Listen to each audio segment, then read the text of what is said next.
everybody to another awesome episode of Wine, Hops, and Road Stop Shuttle Location deep within the Latimer compound with my wife, best friend, co-host Desiree. Hello. Hello. And today, we're not going to be talking about wine at all, even though we have wine in front of us. It's just for the look and for later. We're talking about beer. Nothing but beer. And the Visit Luzerne County Brewers Trail for their Oktoberfest event that they're doing. So, before we go any further, of course, facebook.com/wine hops and road stops is how you get in touch with us. That's our Facebook page. Our website is winehopsandroadstops.com, and you can go there and get to all our videos from there. We're going to do another plea for more subscribers to our YouTube page. Yes. Yeah, we have like 60 some, but we want like 1 billion. Yeah. At least. It's a nice round number. Yeah. So, we got a packed show. I went on location for pretty much this entire show. This is pretty much all you're going to see of Desiree until the end of the show. So, let's get to it. Our sponsor, visitluzernecounty.com. The Brewers Trail Oktoberfest is sponsored by Visit Luzerne County. That begins on Friday, September 16th, and ends on October 2nd at participating breweries that we are going to be traveling to for the next, I think, 3 shows. So, it's going to be pretty exciting. At least it was exciting for me because we shot them and I sampled all their beers and missed you so much because you were home. The brewers featured on the next few shows have gotten together to create a special brew that will be available at participating Luzerne County brewers. Special brew is a nod to fall brews with a PA Dutch-inspired shoe fly pie brown ale. Now, before our last show, I want to get my hands on some of this because it wasn't ready when I was at most of these places. So it sounds good, doesn't it? It does? Yeah. Sounds amazing. All right, and also when you go there, at every brewery that you stop at, they will feature a different collector's glass. So make sure you get all of them. Okay, Des, where do you find the map? How do you find these breweries that are involved? Jeff, you go to the website. You click on Brewers Trail, and there's a map with all the breweries participating. And today, we are visiting Betty Brewing Company and Back Mountain Brewing Company. So don't go away. There's more Wine, Hops, and Road Stops coming up right after this. Jackass Distilling, a small batch micro distillery in Spring Glen, Pennsylvania, specializing in flavored moonshines, whiskeys, and rums, and a large variety of cocktails to go. Visit them in Spring Glen or at their other locations, or on Facebook and Instagram.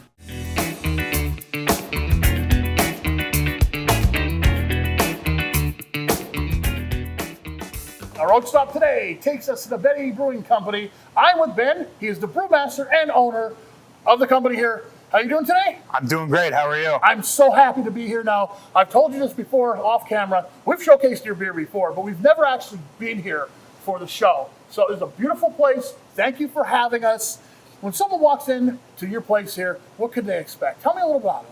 I think they can expect when they come to Benny Brewing Company that you're going to get something different than you would normally get somewhere else. Kind of a lot of our guests think that it feels like a vacation spot where they get to leave their home for the day, come out and kind of forget about the life's issues and enjoy a new, bright facility here in Hanover Township.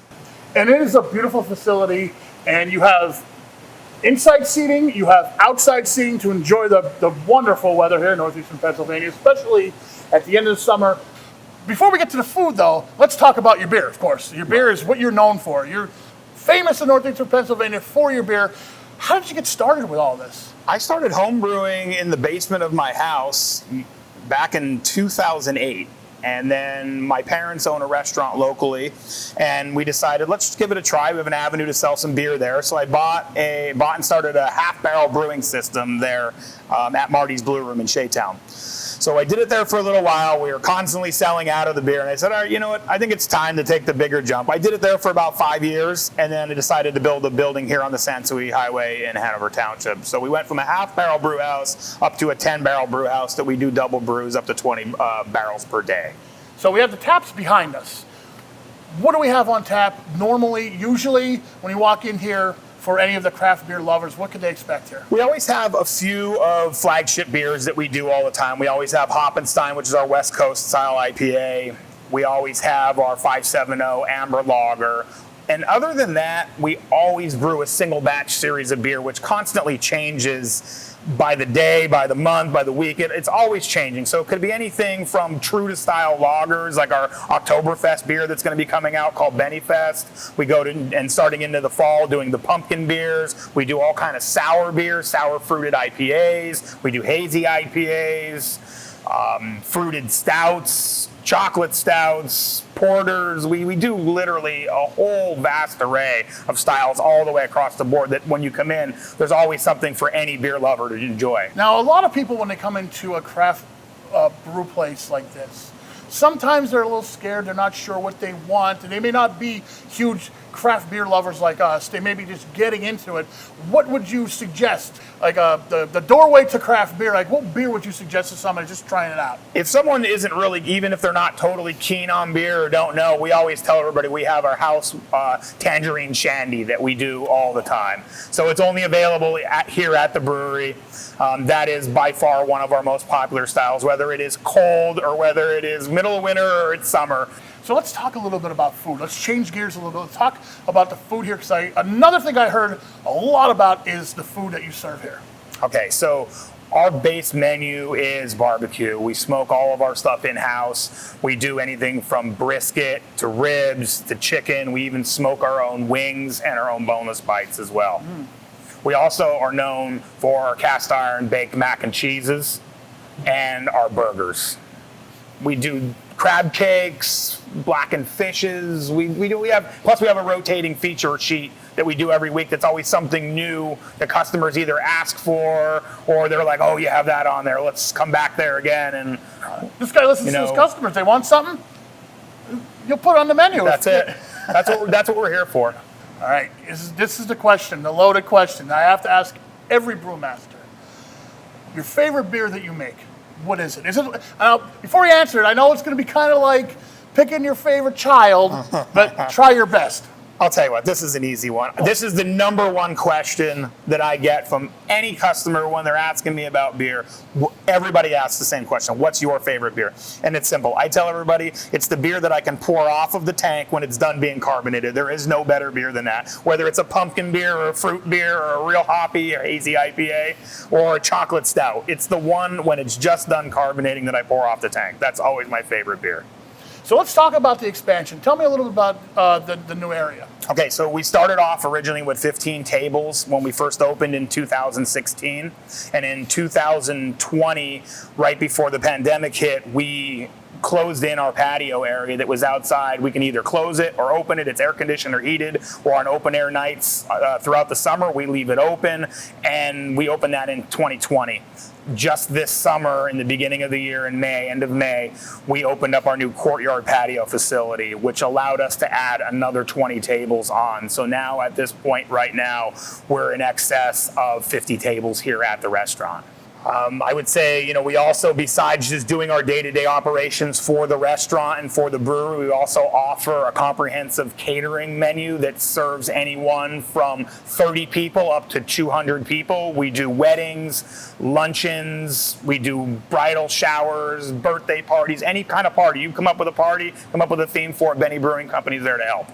Let's do the hours. When is Benny Brewing Company open? Benny Brewing Company is open Tuesday through Saturday from 4 until 10 p.m. We take reservations for our fire tables on our new courtyard patio area, and only for those 4 tables. The rest of the place is first come, first serve. We do have an expansive multi-dining room facility, so normally there isn't much of a wait when you do come in since we've expanded. Now, we mentioned Hoppenstein before as one of my favorite beers that you make. So, of course, we're going to have to try it. Tell me a little bit about Hoppenstein. Hoppenstein is the first IPA that I have ever made. Back in 2008, this was the first IPA that I brewed. Hoppenstein is a West Coast style IPA. A lot of bitterness. It's 100 IBUs. It's got a little bit of caramel malt in it to kind of balance that extra bitterness.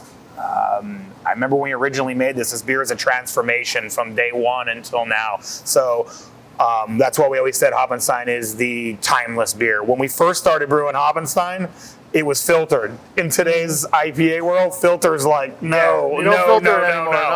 So In today's market now, it's not filtered. It used to be, for anybody that used to drink IPAs back in the day, when they became popular, there was a caramel backbone to it. So they were a little more malty. To kind of match up for the more bitter hops that didn't have the tropical notes in the beginning. So as we started to change it, we started to back some of the caramel malt off of it. We started using more citrusy hops and everything in it. So this beer has just been a concept of transformation from the first beer I ever made all the way until today. And you always have this on tap? This is like a year-round usually? Hoppenstein is our flagship beer. That is the beer that we do make all year long. We have it all the time. Okay. Well, you know what? Let's try it out, because it's been sitting here and it's just staring at me. I absolutely love the nose on this. It is perfect. It's got a little biscuit and a touch of caramel note in the back, and then you get those piney hop flavors in there as well. Yeah, this is just fantastic. It's a fantastic beer. It always has been. I had this early on. So how big is this beer as far as ABV goes? ABV on Hoppenstein is 7.2%, and it's at 100 IBUs. I say, I've always said, and we all say here, that Hoppenstein is just a timeless beer that will constantly move on with the future of any brewing company. Hey, I agree. This is fantastic. I hope you brew this forever, because this is a really, really, really good IPA. I plan on it. All right. Well, thank you very much for spending time with me. Salute, my friend. Cheers.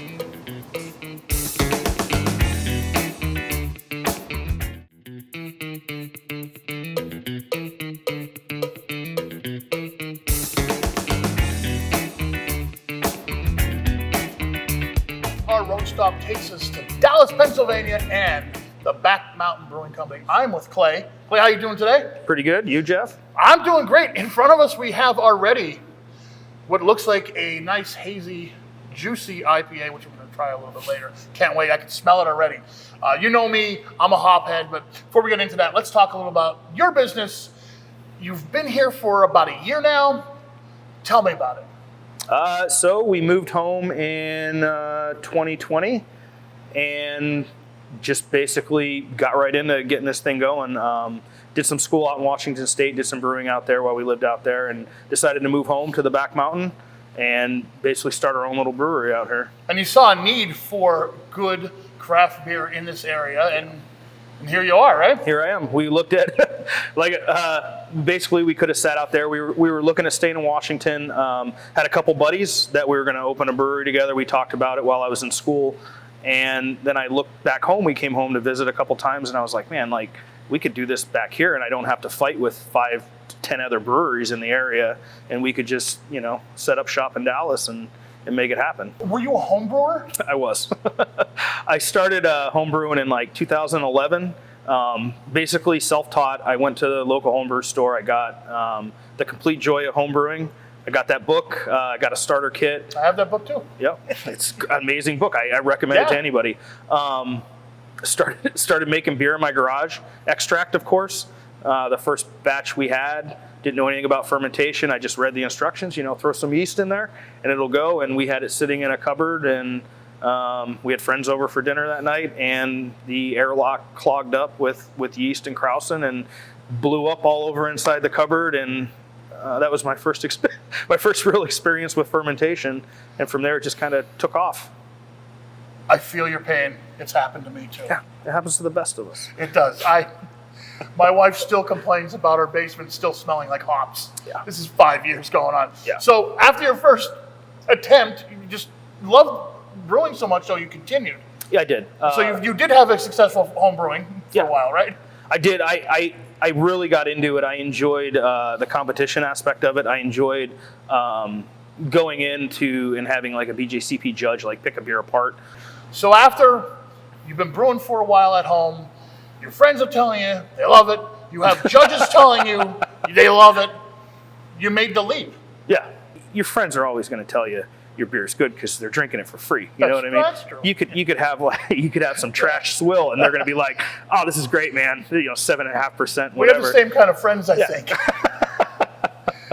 Is it boozy? Will it make me feel a little buzzed? Yeah, sure. Okay, it's fine. It's good. It's perfect after 3 of them. Yeah. So, did you win any awards? I did. I've got homebrew medals, certificates, and stuff. They're all in boxes at home. I'd like to start competing on a professional level. It's nice to see when you go into a brewery and you see those medals hanging there. It's like, absolutely. they kind of know what they're doing. Yeah, they know what they're doing. It's going to be a good beer when we walk in. Yeah. And I'm sure when you walk in here, you're going to get a few good beers that are on tap. Let's talk about that. What do you usually have on tap? We try to really keep the tap menu diverse. Tap number 1, I have a brown ale on right now. It's either going to be a brown ale, it's going to be an Irish red, or it's going to be our Dunkelweizen, which I like to keep that. It's not, it's not a stout, it's not a porter, but it's that darker, maltier style beer. I have the farmhouse on, which is like an Americanized version of a saison. I use a hybrid yeast on that, so it doesn't get as dry as a true saison. People really seem to like it. It's kind of like, instead of going in for that super dry saison, which I would expect when I get a saison, this is more approachable to a lot of people. I have the blonde ale on. The golden ale on right now. That'll swap out between the cream ale. So we have something light, like our introductory to craft beer. So when people come in, they're like, I don't have, I drink Miller. I'm like, okay, try this golden ale, try this cream ale. We have a pale ale that we swap out every now and again. We have one tap dedicated to our IPAs. It's either going to be our West Coast IPA or the Dumbest Hazy, as we call it here. Always have an IPA on. You just have to. So you like to run the whole spectrum of beers on your taps, because when someone comes in, they may not be a hophead like me. They may want a stout, and maybe in the middle of summer, they still want a stout. You're going to give them a stout. And you mentioned before, when people come in here, they may not know much about craft beer. They may be a Bud Miller Coors guy. So you would suggest what? A cream ale, the golden ale, something lighter. But I've had guys that come in there, like friends of the family came in, they've only ever drank like Miller Coors and stuff, and they're hooked on like the farmhouse. Like they drink the farmhouse now, they drink the Dunkel, and they've never had a beer like that. And it's cool to see that, where they're coming in and they're like, wow, that's really good. There's a world of different flavors and tastes. Oh yeah. Like in front of us right now. What do we have in front of us right now? Let's talk a little about this. This is the Dumbest Hazy. This is we were doing when we first opened. We were doing a true New England style IPA. That's very popular right now. Is this type of beer? Yeah. So tell me about this beer. ABV, IBU. Let's talk about it. The IBUs are sitting right around 30. I try to keep it pretty mellow on the bitterness when you're doing these. It's a basic 2-row.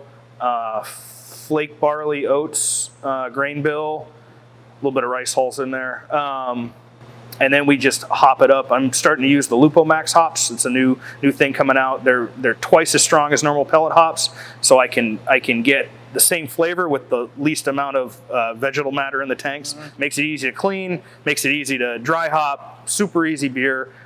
We use a traditional English style yeast strain for this, because you get a little bit of the fruit from that. Doesn't dry it out as much as like your traditional American strains would. And we brew it just like you would a hazy. Like we basically mash in, make the beer, no hop additions throughout the boil, Whirlpool addition, a bunch of hops in there. And about 3 days in at High Krausen, we just dry hop the crap out of it. And well, there's a great nose to this already. Everyone that watches the show knows me. I have to try it. I can smell it already. Cheers. Nice and balanced hazy IPA. I like the fruit taste to it. It's a little different than some of the other ones I've had. Really nice and a nice smooth finish, just like a hazy would be. Yep. Excellent.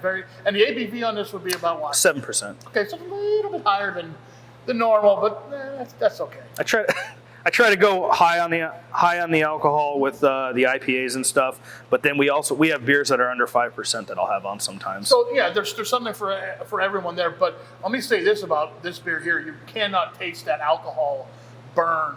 Like sometimes when you get higher up, 7-8% or whatever, you get that little alcohol burn at the end. There's not that. So I call this one a little dangerous, because it goes down. It goes down smooth. It's very, very good though. So let's talk about the business a little bit. Any events coming up in the fall that you guys want to talk about? Yeah, so you can check our Facebook page, anything on social media. My wife handles everything pretty much front of the house and all the social media stuff, does a great job. She'll put a calendar out each month, and on that calendar, generally we're going to have yoga on most Sundays. If it's not on that Sunday, it'll be on that Tuesday at night, so people can come in after work. It starts at 6. Every Thursday's trivia night, and then usually bands are Friday or Saturday, and we try to do 2 a month. So I know we're going to have with the Brewers Trail, we're going to have a special release beer. We're all going to go up collab at Breaker. So look for that coming out in the fall. I'm going to try to do an Oktoberfest lager this year. It's just the tank space with lagering is hard, and I don't want to, there's ways to cut corners with that, but I want a true Oktoberfest. So I'm still playing with the idea of doing something like that. And then we also have our pumpkin stout, which everyone really liked last year. That'll be coming out in October. I got a question I have to ask. It's like saying what's your favorite kid, but you do have an answer to this. Your favorite beer? Honestly, I gravitate towards like my Kolsch, my cream ale, those lighter style beers. But sometimes, even in the middle of summer, I'm like, I want some of my stout. Like, I just like a good American stout, and that's how I brew it. Like, it's not an Irish stout, it's not a Guinness, it's an American stout. And between those, that's usually what I go to. Sometimes, I feel like drinking a hazy, and then have a hazy. So there's not really a beer that you don't like? No, I mean, there's beer, like, I don't drink my fruit beer. I don't like fruit beers, but I make it because that's what people want to drink. Oh yeah. I'm with you on that. There's not a lot of beers I won't try at least once. Yep. I'll gravitate to the hoppier beers, of course, but yeah, like you said, sometimes I just want a stout. Yep. Back Mountain Brewing Company, that's our road stop for today. Check them out. You can check them out on Facebook also. Come see Clay and his wife. They make some great beer.